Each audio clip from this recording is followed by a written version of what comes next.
From the studios of NBC 12 and ABC 25, this is First Coast News at 5:30.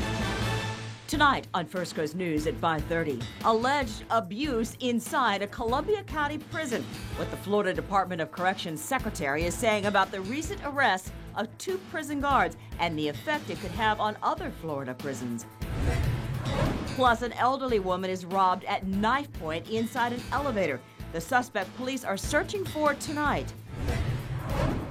And flying through the eye of the storm, how weather experts are using specially made aircrafts to track hurricanes right here in Florida.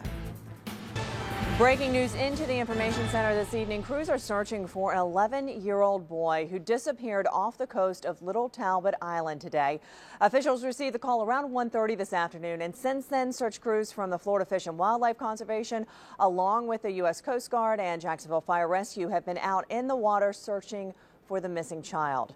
First Coast News' Shelby Danielson joins us live with the latest on the search efforts. Shelby? It's just such a very sad situation out here today. Like you said, the search is still on for that 11-year-old boy. The families down the way there were obviously giving them their space while they speak to officers. And JFRD said that call came in at 1:40. It came in as a drowning. They said the family was hanging out along the shoreline when their 11-year-old son went for a swim. We begin with some breaking news tonight. 9 Jacksonville hospitals have just settled false claims allegations in a multi-million-dollar lawsuit. Now, this lawsuit claims that the hospitals, including an ambulance company, filed false claims to federal health care programs.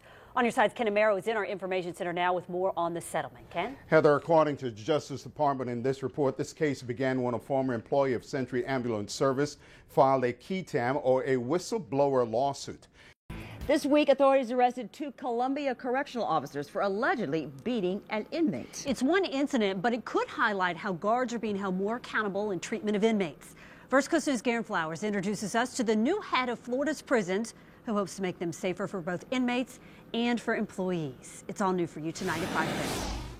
Turning now to a crime that is gripping the nation tonight, and one that a small Mississippi town has not seen in more than 30 years. Tonight, 3 suspects are now facing charges in the shooting deaths of 2 police officers. But investigators are not talking about what led up to the deadly confrontation. Brian Moore reports from Washington. A nationwide manhunt is underway for a suspect police say kidnapped and murdered 4 people in Washington, D.C. The suspect has been identified as 34-year-old Darren Wint. Police say Wint, who was a pizza delivery man, kidnapped the family of 3 and their housekeeper on May 13th. Detectives were able to use DNA found on a pizza crust to identify him. Police say Wint killed the family after receiving a ransom of $40,000 in cash. But first, all new tonight, we're learning new details of a murder-suicide in an Amelia Island neighborhood. Tonight, Nassau County detectives say they are trying to piece together what exactly happened outside the residence. First Coast News' Brittany Dion reports this.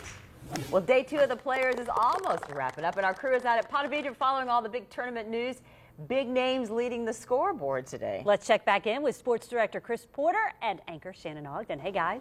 Hi, I'm sorry. I'm trying not to let that Dante Fowler news just bum out this whole tournament. Just the worst news. Now, luckily, it couldn't be more perfect out here. The temps are up a little bit, humidity's up a little bit, the crowds are up a lot. Anecdotally, I talked to 5 different course officials. All 5 separately said they had never seen a Friday with this size of crowd. Shift gears now to the elections. Let's do. After months and months of campaigning and a lot of money spent, we're soon going to know who will be mayor and sheriff for the next 4 years. The candidates were out early this morning pushing for last-minute votes. And as the votes are being tallied tonight, candidates are waiting for the results at several watch parties all across the city. Big night. We have big team coverage out in the middle of those watch parties. Roger Weeder is downtown Jacksonville. Republican mayoral candidate Lenny Curry will get there any minute. Clark Foraker with supporters of Ken Jefferson, candidate for sheriff. Jessica Clark with Mike Williams' race, also the sheriff's race. That's right. But first, we begin with On Your Side's Ken Amaro. He's at the Jacksonville Landing, where Mayor Alvin Brown's watch party began just a few minutes ago. Hey, Ken. Well, the mayor is expected here probably around the 8 o'clock hour. Right now, the atmosphere is let's celebrate. The first Atlantic tropical storm of the year weakened as it made landfall in South Carolina today, and We're talking about Ana, which is now a tropical depression. It had 50-mile-per-hour winds as it came ashore just north of Myrtle Beach at 6 o'clock this morning. According to the National Hurricane Center, the center of Ana is moving to eastern North Carolina and is expected to continue northward tonight. The storm has brought heavy rain and thunderstorms with up to 4 inches of rain in some areas. And severe weather is also impacting several western states, including Texas. A powerful tornado touched down in Cisco, Texas, including an area that was really hard hit there. 1 person was killed. It left just a path of destruction behind. Officials say there are still some people unaccounted for after the tornado ripped through a farming and ranching area.